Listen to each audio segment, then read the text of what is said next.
అందరికీ నమస్కారం. మా ఛానల్కు తిరిగి స్వాగతం.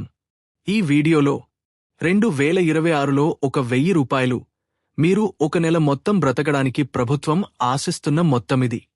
మీ నిత్యావసరాలు మరియు వైద్య బిల్లులు రెట్టింపు అయినప్పటికీ గత 10 ఏళ్లుగా ఈ సంఖ్య మారలేదు.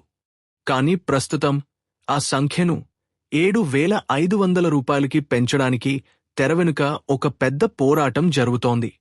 తాము ఈ విషయాన్ని పరిశీలిస్తున్నామని ప్రభుత్వం ఎట్టకేలకు అంగీకరించింది. కాని ఇందులో ఒక మెలిక ఉంది. ఒకవేళ ఈ పెంపు నిజంగా జరిగితే మరియు ప్రస్తుతం ఈపీఎఫ్ఓ పోర్టల్లో మీ బ్యాంక్ వివరాలు ఒక నిర్దిష్ట పద్ధతిలో అప్డేట్ చేయకపోతే మీ డబ్బు మధ్యలోనే ఆగిపోయే ప్రమాదం ఉంది. ప్రభుత్వం ఈ డబ్బును ఎందుకు ఆలస్యం చేస్తోందో ఈరోజు నేను ఖచ్చితంగా బయటపెట్టబోతున్నాను. మరి నిబంధనలు మారినప్పుడు మీరు ఈ అవకాశాన్ని కోల్పోకుండా ఉండటానికి ఈరోజే మీరు తీసుకోవలసిన ఖచ్చితమైన చర్యను మీకు చూపిస్తాను. మనం ఈ అంశంలోకి వెళ్లే ముందు మీరందరూ మా ఛానల్కు సబ్స్క్రైబ్ చేసి మాకు మద్దతు ఇవ్వాలని మేము కోరుతున్నాము.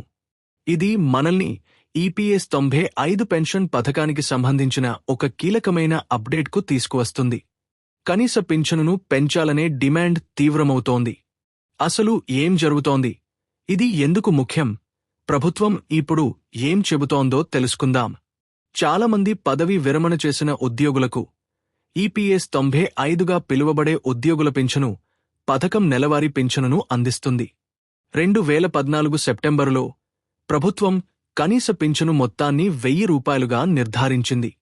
ఆ రోజు నుండి ఈ కనీసం మొత్తం మారలేదు. అయితే కాలం పూర్తిగా మారిపోయింది. 2014 నుండి నేటి వరకు నిత్యావసర వస్తువుల ధరలు గణనీయంగా పెరిగాయి. ఉద్యోగ సంఘాలు, యూనియన్లు ఇప్పుడు ఈ కనీస పింఛనును పెంచాలని గట్టిగా డిమాండ్ చేస్తున్నాయి. దీనిని 1000 రూపాయల నుండి 7500 రూపాయలకు పెంచాలన్నది ప్రధాన డిమాండ్. ఒకానొక సమయంలో 9000 రూపాయల డిమాండ్ కూడా వచ్చింది. ఇప్పుడు ఈ విషయం ఎందుకు చర్చనీయాంశమవుతోంది? ప్రభుత్వం ఈ డిమాండ్ను అధికారికంగా అంగీకరించింది. కార్మిక సంఘాలు, ప్రజాప్రతినిధుల నుండి తమకు విజ్ఞప్తులు అందినట్లు కార్మిక మంత్రిత్వ శాఖ ఇటీవల ధృవీకరించింది. ఈ విషయం పరిశీలనలో ఉందని వారు తెలిపారు. కానీ ఎందుకు ఆలస్యం? ప్రభుత్వం తీవ్రమైన ఆర్థిక ఒత్తిడులను ఎదుర్కొంటోంది. ప్రతి సంవత్సరం ప్రభుత్వం ఈపీఎఫ్ ఖాతాలపై 8.25% వడ్డీ రేటును చెల్లిస్తుంది. ఇది ఒక భారీ ఆర్థిక భారం. దీనికి అదనంగా ప్రభుత్వ నిధులలో అధిక భాగం ఇప్పటికే జీతాలు మరియు పెన్షన్లకే వెళ్తోంది. రాబోయే పే కమిషన్తో అదనపు ఆర్థిక భారాన్ని స్వీకరించడం ఒక తీవ్రమైన సవాలు.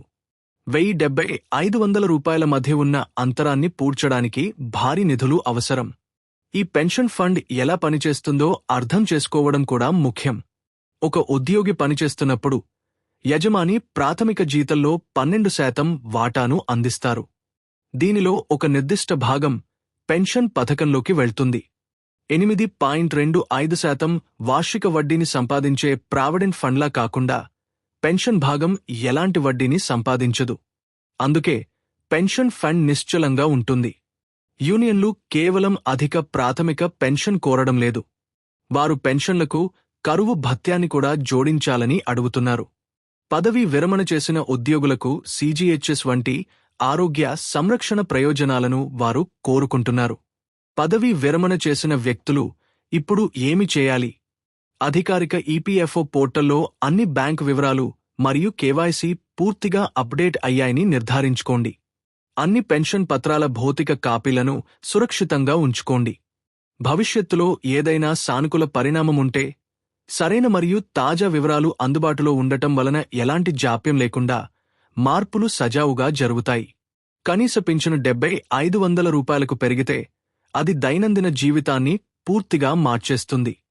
దీనివల్ల నిత్యావసర మందులు సులభంగా అందుబాటులోకి వస్తాయి.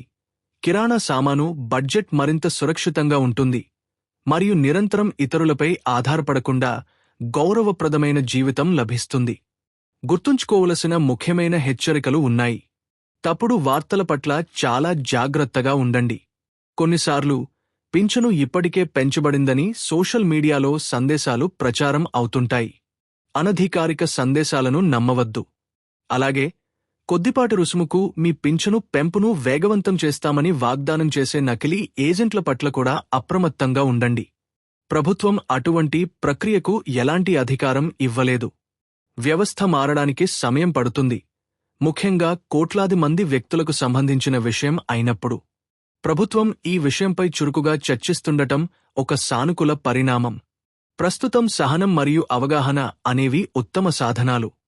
సంక్షిప్తంగా చెప్పాలంటే 2014 నుండి ఈపీఎస్ 95 కింద కనీస పింఛను 1000 రూపాయలుగానే ఉంది. దీనిని 7500 రూపాయలకు పెంచాలనే బలమైన, సమర్థనీయమైన డిమాండ్ ఉంది మరియు ప్రభుత్వం ప్రస్తుతం ఈ అభ్యర్థనను సమీక్షిస్తోంది. ఈ సమాచారం మీకు విలువైనదిగా అనిపిస్తే దయచేసి మీ వాట్సాప్ మరియు ఫేస్బుక్ గ్రూపులలో షేర్ చేయండి. మీ ప్రశ్నలతో క్రింద కామెంట్ చేయండి మరియు వాస్తవ ఆధారిత అప్డేట్ల కోసం సబ్స్క్రైబ్ చేయడం మర్చిపోకండి. ఈ వీడియో చూసినందుకు ధన్యవాదాలు.